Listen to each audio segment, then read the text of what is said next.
আমরা সৈয়দপুর রেলওয়ে হাসপাতালে কাজ করতেছি। আজকে দুপুরবেলা হঠাৎ করে ৩-৪ জন লোক এসে কাজ বন্ধ করে দিয়েছে।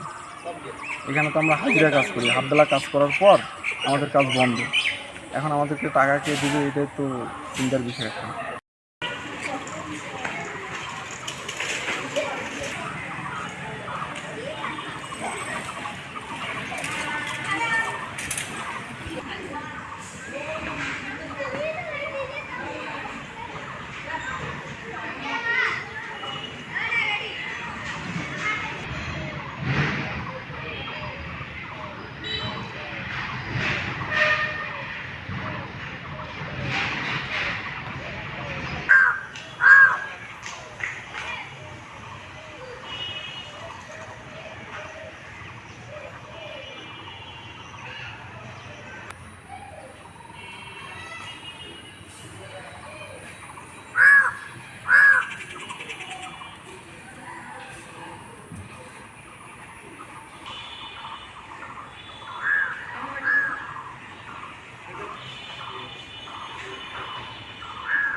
আমরা 15-20 দিন ধরে কাজ করতেছি। হুট করে আজকে কয়েকজন লোক আসে বলতেছে কাজ বন্ধ করেন।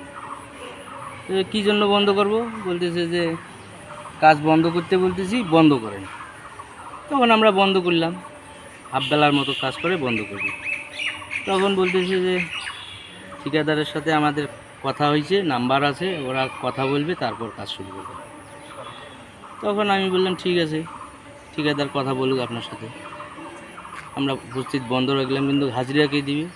বলতেছে দরকার হলে হাজিরা আমরাই দেবো, ঠিকাদার না দিলে আমরাই দেবো, এইভাবে বলতেছে। তখন আমি লোকজনগুলো সবগুলো বাড়ি পাঠিয়ে দিচ্ছি। আর আমরা 2-1 জন আছি, মশলা বানা আছে 2-3 বস্তার, মশলাগুলো নষ্ট হয়ে যাচ্ছে। আমরা 20 জন লোক ছিলাম আজকে।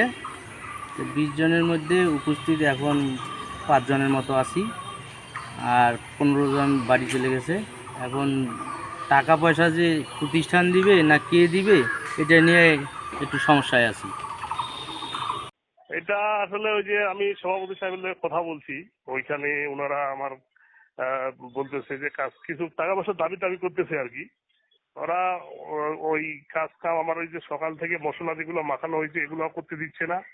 এখন বলতেছে যে আপনারা এই মুহূর্তে কাজ বন্ধ রাখেন, আগে আমাদের লগে বসেন, তারপরে কাজ করেন।